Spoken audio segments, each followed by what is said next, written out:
In this video, we have two delicious no-bake afternoon tea treats. We have a gorgeous Victoria sponge truffle cake pops and also fennel honeycomb dipped in dark chocolate.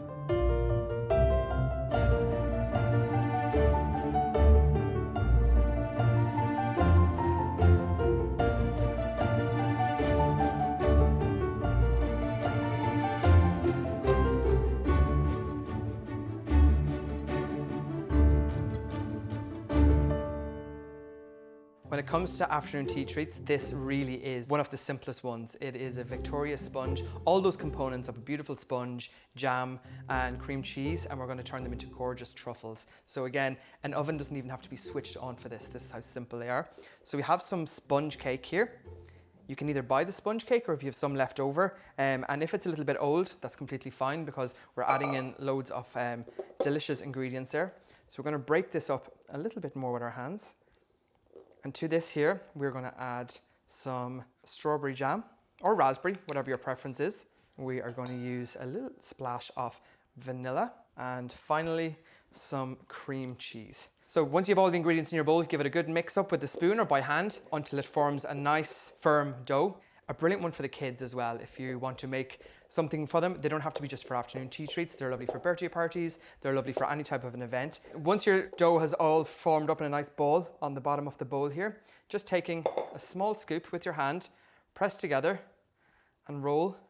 You should get 10 nice sized portions out of this recipe. But again, if you're doing something a little bit smaller for pops, you can get 20 plus out of this. This also works really well, not only with plain sponge, but with chocolate sponge, with a Genoese, any type of a cake mix that you have. What's really nice is a dark chocolate fudge again, and you can dip that in dark chocolate again. This is just an idea for yourself that you can use this as a base to create your own type of cakes.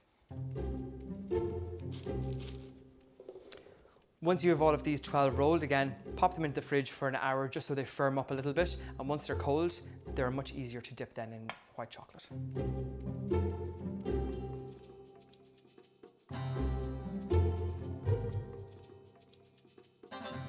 So our Victoria cake truffles have been resting in the fridge and they've firmed up for the last half an hour or so. The longer you leave them, the better, and the more they will firm up, which will leave easier for dipping. What we have here is a delicious bowl of white chocolate. So what I done was heat up some water in a pot. Once it came to the boil, switched it off, and I put my chocolate in the bowl on top, and the residual heat from the steam will gently melt your chocolate. If your water is boiling or your bowl is touching the water, that will burn the chocolate and will go lumpy. So this has been over water for about 10 minutes. It's lovely and smooth and it's cooled down a little bit. And what we're going to do is we're just going to take our cake pops here and we're just going to roll them in the white chocolate. Get a nice even coat. They're really visual, they're really nice, and they're really kid-friendly too, so you can make them with the smallies at home. And what I love about this is how versatile the recipe is. You can also use some dark chocolate, milk chocolate, whatever your preference is.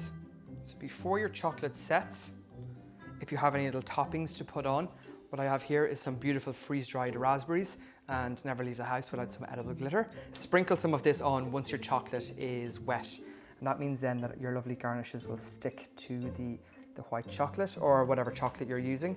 What is lovely on top of this also, if you don't have raspberries, you can use some zest. Some orange zest is really nice with this, some lemon zest. You can even melt some dark chocolate and drizzle some of that over it as well. This is where the creativeness comes in. It's completely up to yourself. But again, keep in mind with afternoon tea, it's about pretty food as well as tasting really good. It should look really nice. So we have a little bit of the edible glitter here on the back of the spoon, and we give that a little tap. I'm smiling as I'm doing this. They're too pretty to eat, almost too pretty to eat. So I'm going to finish decorating the rest of these, pop them back into the fridge for about 10 minutes just so they'll firm up and they'll be ready to go.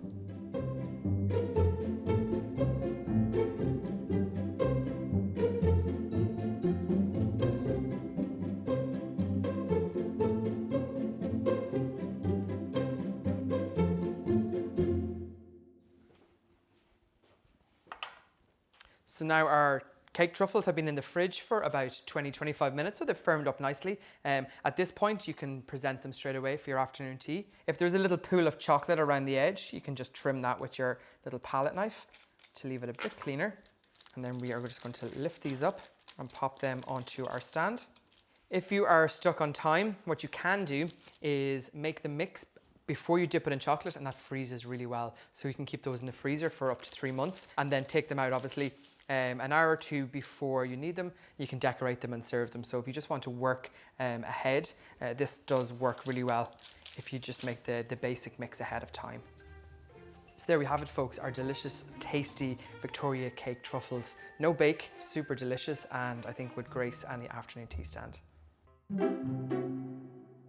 We are moving on to our second no-bake afternoon treat. This is hands down one of my favorite things to eat and to make. It is a delicious fennel honeycomb that's going to be dipped in some gorgeous dark chocolate. As you can see here from our tray, we have a few basic ingredients to make something that is truly delicious. Some castor sugar, we have some beautiful Irish honey.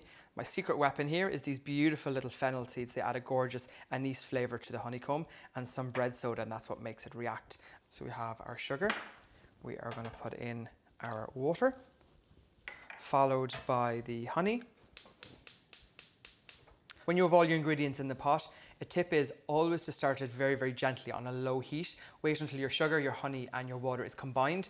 Once it's combined, then you can turn up the heat until it reaches a gorgeous golden caramel color. The secret is not too high heat initially.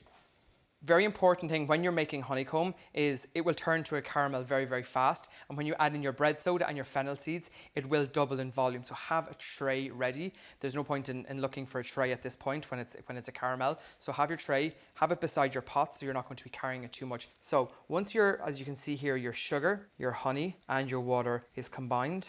Don't stir it too much because it can crystallize. Just make sure that it's all combined. And we're going to take our spatula out.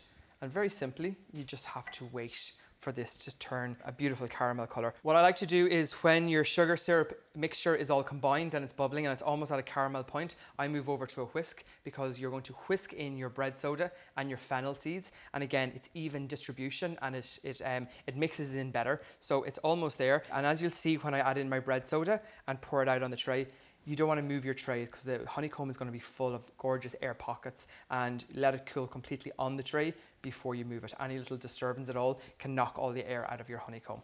At this point here, as you can see, the syrup is turning a gorgeous golden amber color.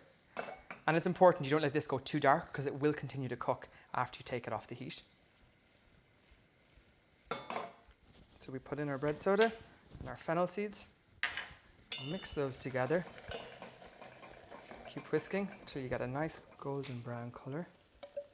And then you just pour your honeycomb onto your lined tray. And again, just let that relax and cool down completely before you move the tray.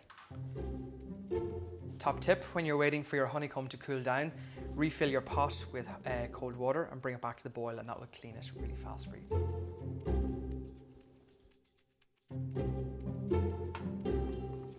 So our honeycomb has completely cooled down. Now it has lost a little bit of volume. That's completely fine. That will happen with any batch that you make, but it is super light, as you can see now when I pick it up. And the fun part about decorating this is you just grab the back of a spoon, you give it a tap, and you break it up. Again, just a little tap. You just want to show here those beautiful, gorgeous little honeycomb, all the little air pockets in there as well. This is obviously very sweet because there's honey and there's sugar in there. So a nice bitter dark chocolate works really well with this. Dip just a little bit in dark chocolate, put it back onto the tray. And this in the fridge for, again, about 10 minutes. You have to be a little bit more careful with this because if you put honeycomb into the fridge for longer than 10-15 minutes, it gets quite tacky because there's so much sugar in there. Again, when you're melting the chocolate, do take care. As you can see here, I brought my water to the boil and I switched it off, and I'm just resting my bowl on top of that. So the residual heat from the water will melt your chocolate again.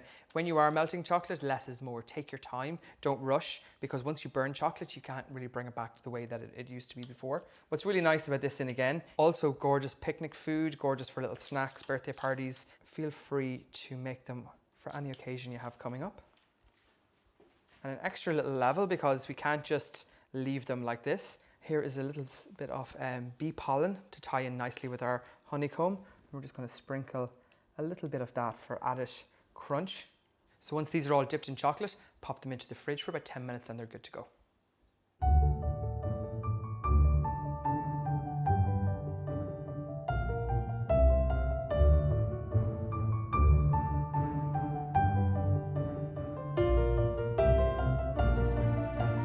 This is our second no-bake afternoon tea treat.